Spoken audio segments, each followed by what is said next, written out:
안녕하세요. 아주 구질구질한 시댁에 살며 가정 고생 다 하고 사는 중인 40대 주부입니다.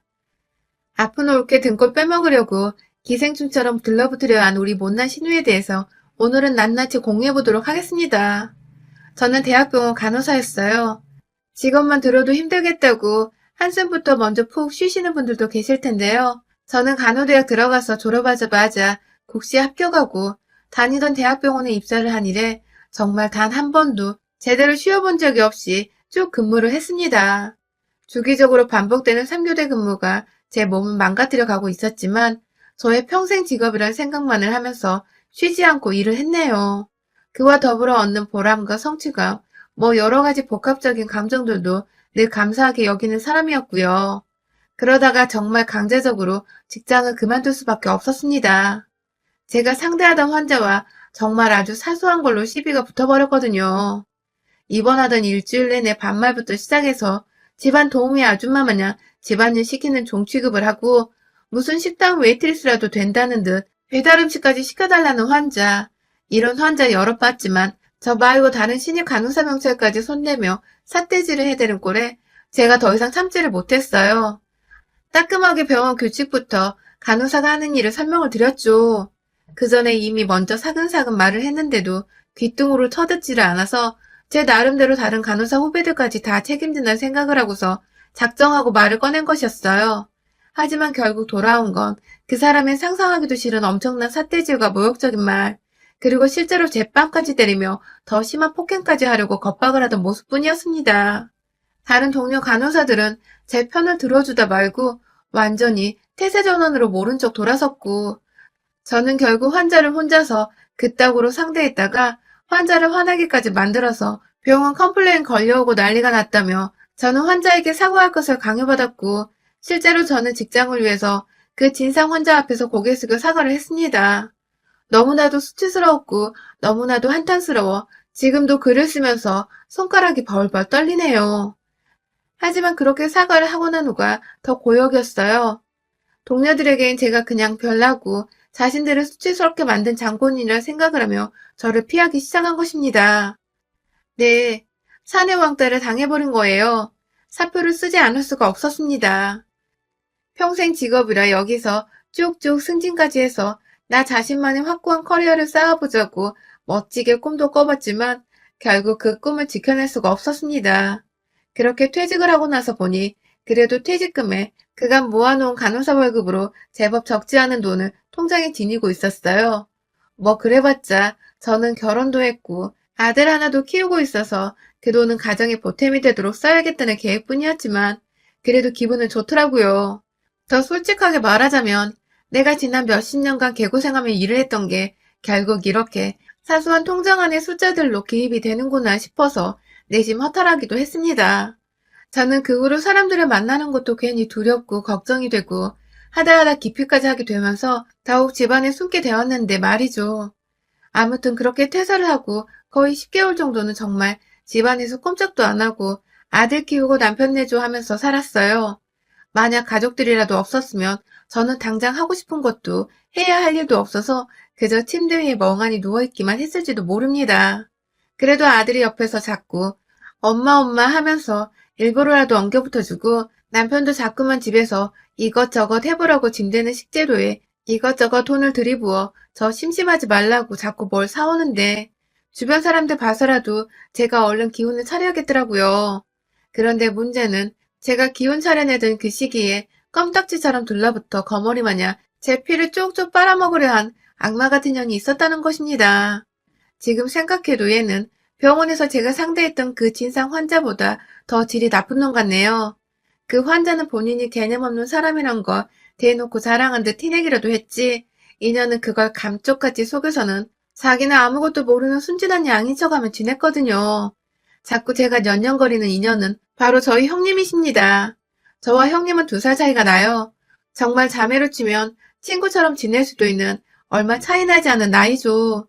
처음에 남편한테서 저를 잘 챙겨달라는 부탁을 받았는지 저보다 더 오래 가정주부 생활을 해왔던 형님은 제가 직장을 그만두고 반년쯤 지나는 시기부터 주기적으로 저희 집에 찾아오셨어요. 그 후 제가 정신을 차리게 된 그 4개월 동안 형님은 자주 저를 찾아오셨어요. 아주 처음엔 제법 음식도 만들어 오시고 혹은 장거리들을 봐와서 저한테 양파 하나 정도라도 까도록 시키면서 함께 요리를 하기도 하셨죠. 자꾸만 저한테 일거리를 쥐어주시고 제가 아무것도 하지 않을 때 누워만 있지 않도록 부단히 애를 써주던 모습이 참 고마웠습니다. 그래서 저도 자연스럽게 형님께 마음을 더 활짝 열었던 것 같아요.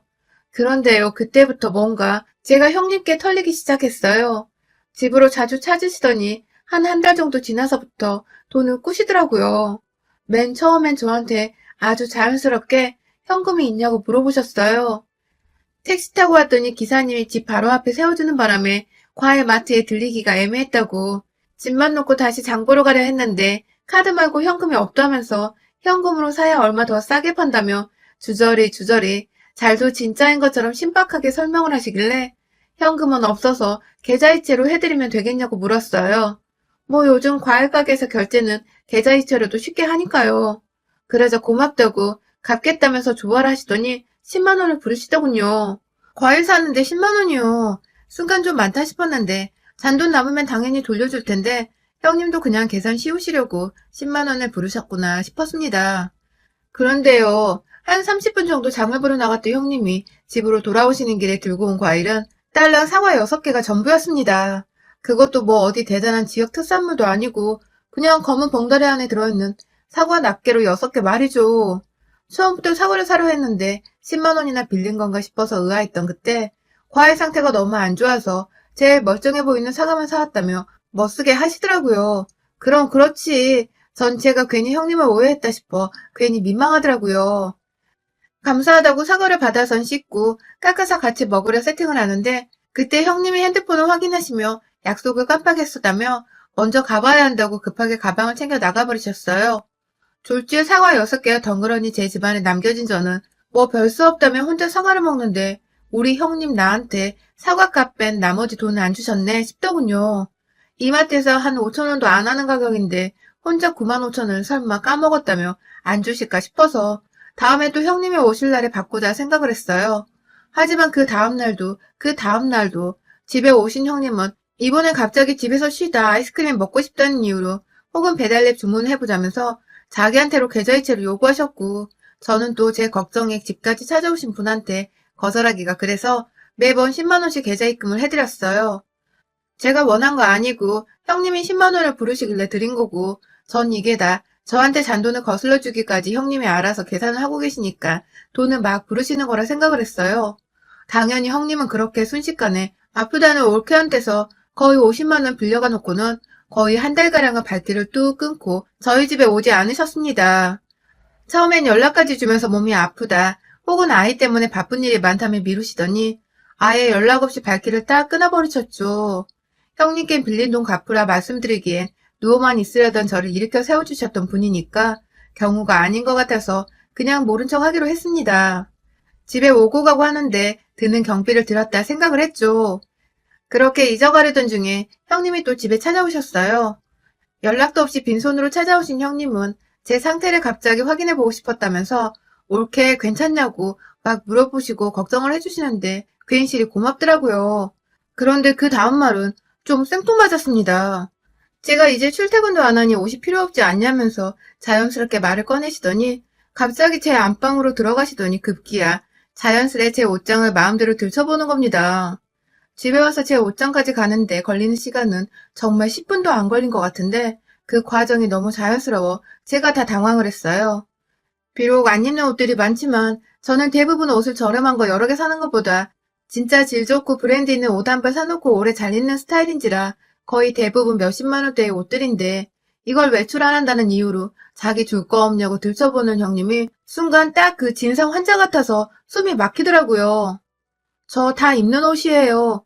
하고서 제 딴에는 단호하게 하지만 윗사람의 애인은 갖춰 얘기를 하려는데 또 할 말 다 꺼냈다가 병원에서 당한 것처럼 나 혼자만 인정머리였고 애이였고 자격 없는 사람 취급당하면 어쩌나 싶어서 도저히 입 밖으로 형님께 내 옷 건들지 말라는 말을 할 수가 없었습니다. 사고 후 트라우마가 제일 무섭다더니 제가 딱 그 꼴이었던 것입니다. 결국 그날 형님은 진짜로 제 옷 여러 벌을 자기 마음대로 골라서는 잠깐만 입어보자. 입고 계절 변하기 전에 돌려줄게. 하며 가져가셨어요. 어차피 저는 쭉 집에 있을 테니 자신이 먼지 안 쌓이게 옷을 잘 입어주겠다는 별 말 같지도 않은 소리 짓거리며 말이죠. 하지만 뭐 여러분들도 예상을 하셨을 테지만 형님은 계절 지나고 그곳을 반납하기는커녕 아무것도 모른다는 듯 그 후로도 저희 집에 몇 번 더 왔는데도 시치미를 뚝 뗐고 급기야 계절마다 다른 옷까지 더 챙겨가면서 문자로 잘 쓸게. 계절 바뀌면 돌려준다. 하더군요.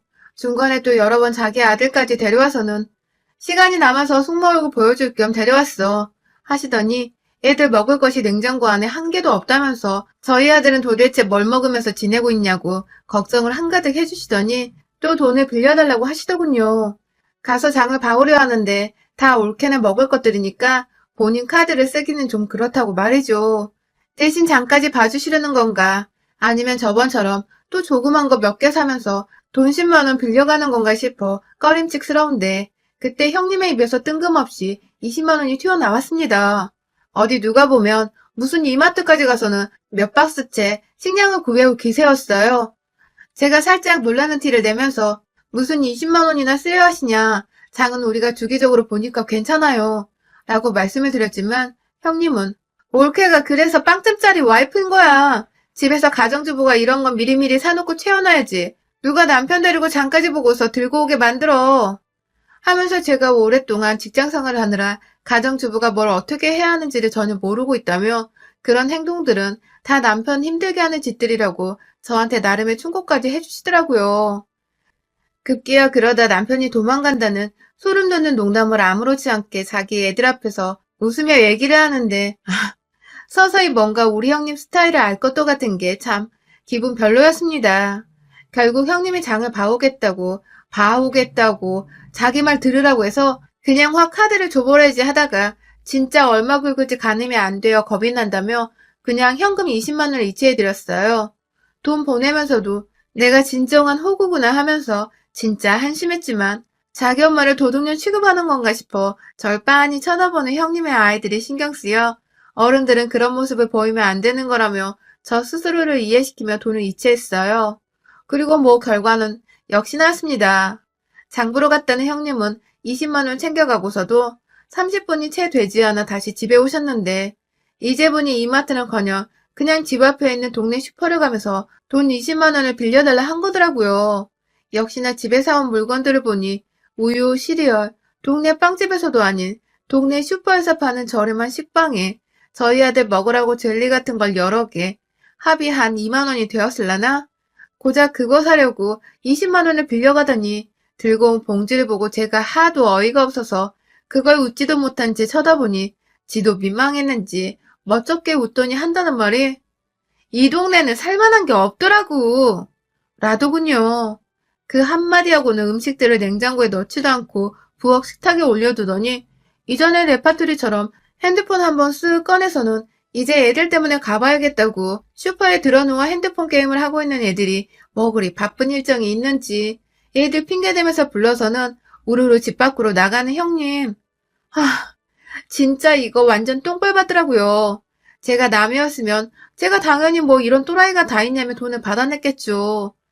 그런데 제 성격이 직장에서 퇴사 전 당했던 일로 180도 바뀌어서는 답답하고 고구마 100만 개 먹은 사람이 된 데다가 상대는 우리 남편 누나인데 가족 사이에 돈 달라고 해도 되나 싶고 그렇게 모두가 떠난 집안에서 저는 또 가슴을 막 치며 입으로 겨우 쌍놈을 시키라며 입으로 몇 번 형님 욕을 했습니다. 내내 다음을 벼르고 있었어요. 전 점점 상태가 괜찮아지고 있는데 내 상태가 가장 엉망일 때 나의 가장 옆에서 내 등골을 빨아먹으려 한 형님을 어떻게든 복수하겠다는 생각을 꾸준히 품었죠. 그리고 이내 그 복수의 날이 찾아왔어요. 저는 제 상태가 형님을 향한 복수를 불타 점점 멀쩡해져 갔지만 그걸 남편한테 굳이 티는 안 냈어요. 어떻게든 형님을 다시 제 집안에서 마주하고 싶었으니까요. 빌려간 돈에 빌려간 옷까지 현금으로 다 따지면 이게 200만 원 정도 되거든요. 이게 보통 살림하는 집에서 절대 작은 돈이 아니잖아요. 이만 정말 열심히 갈고 있던 그때 형님은 언제나처럼 아주 뻔뻔하게 저희 집을 다시 방문했습니다. 이번엔 애들은 없이 혼자서 또 뭘 챙겨가려는지 조그만 에코백도 하나 들고 왔어요. 자연스레 내 집 소파에 앉는 형님께 이번엔 제가 먼저 선빵을 날려봤어요. 오늘은 뭐 가져가시려고요? 라고 표정 하나 변하지 않고 물어보니 내심 찔렸는 듯 당황의 말을 버벅거리다가 자연스레 냉장고를 열어보더니 또 먹을 것을 타령하는 형님. 이번에 안 속는다며 장은 제가 봐올 거예요. 돈 달라 하지 마세요. 라고 말씀드리자 오히려 얼굴이 시뻘개져선 무슨 말을 그렇게 하냐고 혼자서 웃었다가 혹은 진지해하면서 자신은 도와주려고 돈은 달라 했던 것뿐이라더군요. 혼자서 민망했던지 막 쓸데없이 집안을 걸어다니며 구경을 해대던 형님은 급기야 집안은 남을 못 주는 건지 제 안방에 또 들어가더라고요. 멋대로 닫힌 안방문을 친히 열고 들어가서는 제 화장대에 앉은 형님은 찬찬히 살펴보다가 제가 립스틱 겸 립글로즈용으로 쓰는 디올 립스틱이 탐이 났는지 어머 명품 쓰네 하면서 그걸 굳이 꺼내들어 지 입술에 쳐 바르더라고요. 뭐 이런 그지 같은 게 다 했을까요? 직장을 몇십 년을 다녔는데 그런 제가 1년에 겨우 한두 번 살까 말까 하는 립스틱으로 디올 몇만 원짜리 쓰는 걸 명품 쓴다고 할 수 있으며 그렇다고 남의 립스틱을 그냥 저렇게 써버릴 수가 있는 거냐고요. 제가 너무 기가 막혀. 아휴, 왜 남의 립스틱을 허락도 없이 막 집어 바르세요? 하면서 화를 냈습니다. 가져간 제 옷은 어쩌고 입지도 않고 여태 돌려주질 않아요. 하면서 이왕 안방에 쳐들어간 신우이한테 온 이야기까지 꺼내며 언제 돌려줄 거냐 물었어요. 그러자 형님은 처음엔 제가 화를 낸다는 이유로 막 따져 물으며 어디서 배운 버르장머리냐고 제게 버릇없고 염치 없다며 저 힘들 때 자기가 도와주러 온 거 다 잊었냐면서 그렇게 거머리처럼 들러붙어 돈 빼가기 바빴던 년이 자기가 절 도와준 거라면서 생색을 내는데 아, 확 진짜 입을 다물어버리게 하려는 그때 형님이 그러더군요. 당근마켓에서 팔아버렸지. 누구 좋으라고 그걸 다시 돌려준대. 하며 자신한테 화낸 저를 약올리겠다는 듯 가소로운 미소를 지며 석반하정으로 제 기분을 망치려 들던 신우이. 한두 푼도 아니고 하나에 20만 원, 30만 원 하던 그 자켓들을 팔아버렸다니. 빌려간다고 해놓고서 돌려주지도 않고 주인 허락도 없이 당근마켓에요? 그 말에 빡이 쳐서 빌려간 내 돈도 당근마켓에 팔아버렸냐고 제가 비아냥대니 꼴에 자존심은 있는지 남은 돈 다 갚으려고 했다고 화를 내다 급기야. 성격이 저 모양이라 직장에서 잘리고 정신병자처럼 누워있지. 라며 다시금 저를 비아냥댄 형님. 환자 돌보러 왔던 건데 요양보호비 준 걸로 퉁치라며 절 급기야 진짜 정신병자 취급을 하더군요. 하, 이건 선을 넘어도 단단히 넘는 말이었습니다. 저요? 형님 앞에 있는 그 명품이라는 립스틱을 쭉 올려서는 아예 통으로 뽑아버려 그거 그대로 형님 얼굴에 칠해버렸습니다. 쓰고 싶은 거 마음껏 쓰고 그냥 돌려주지 말고 가져다 버리라며 제 돈이 좀 아깝지만 지금 돈이 대수냐 싶어서 립스틱으로 한껏 형님 눈두덩이에 볼따구며 목까지 칠해버리고는 그대로 뒷덜미 잡아 끌고 부엌으로 달려가 부엌 가위로 머리카락을 확 난도질해버렸어요.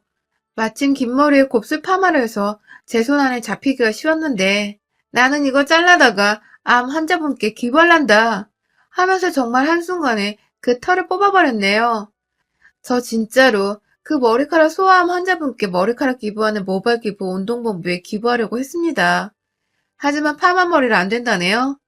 그날 형님은 진짜 딱 쇼컷하기 좋은 길이로 머리가 잘리고선 발악을 하며 제 앞에 엎드려 오셨고 그런 형님 머리 위에서 전 말했어요. 정신병자한테 돈 빌리고 옷 빌려갔다가 안 갚으면 다음번에 손모가지든지 주둥이 둘 중 하나 잘리는 거야. 라고 말입니다.